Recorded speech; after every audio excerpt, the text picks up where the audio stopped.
Hey guys, Kevin McGowan with Auto Trim Restyling. Today we're going to be talking about the Stealth Hitch, the hitch that's made to be hidden.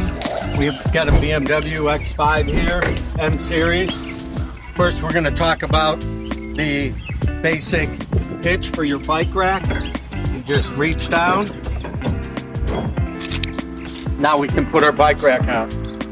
It doesn't ruin the lines of your BMW or your Porsche or whatever vehicle you have. Now we're simply going to reach up here, pull the pin, and now it comes out. Now we can reach here.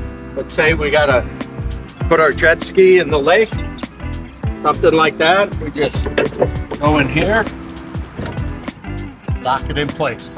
It does have a wiring setup for this car, and it won't lose any of your surround cameras or anything like that. So it's a great system.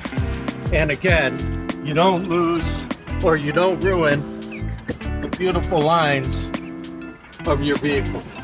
Day's done. We take our attachments, tuck them away, close it up. And if you're looking for a Stealth Hitch, call Auto Trim Restyling.